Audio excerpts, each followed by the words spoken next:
Hi అండి. లక్ష్మీ కిచెన్‌కి స్వాగతం. ఈరోజు మనం చాలా హెల్తీగా, సింపుల్‌గా చేసుకునే బ్రేక్‌ఫాస్ట్ రెసిపీ తయారు చేసి చూద్దాం. ఇది చాలా తేలికగా జీర్ణమవుతుంది. డైట్‌లో ఉన్న వాళ్ళకి కూడా బాగా సూట్ అవుతుంది. తయారు చేసే విధానాన్ని చూద్దాం. ఇవి మినుములండి. దీంట్లోనేమో రాళ్ళు ఏమైనా ఉంటే కొద్దిగా వేరుకోవాలి. ఏరుకొని తీసేసి దీన్ని శుభ్రంగా ఒక గిన్నెలో వేసుకొని కడుక్కొని ఇవి ఉదయాన్న 8 గంటల నుండి నైట్ 7 గంటల వరకు నానబెట్టాలి. నానిన తర్వాత మెత్తగా మిక్సీ పట్టుకోవాలి పిండిని. మెత్తగా మిక్సీ అయిపోయి పిండి పట్టిన తర్వాత అదొక గిన్నెలో కొంపుకోవాలి. గిన్నెలో కొంపుకొని జొన్న పిండి మేము మర పట్టించుకుంటామండి. ఆ మర పట్టించుకున్న పిండిని కొద్దిగా జల్లించుకొని మనకి ఎంత సరిపోతుందో అంత ఆ పిండిలోని కలుపుకోవాలి.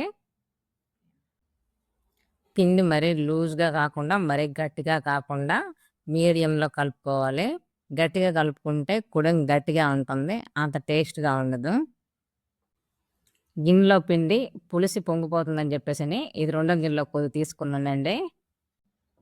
పిండిని రాత్రంతా నానబెట్టడం వల్ల బాగా పులిసిందండి. ఇదిగోండి పొంగింది చూడండి. దీన్నిప్పుడు కుడుం పెట్టుకుందాం.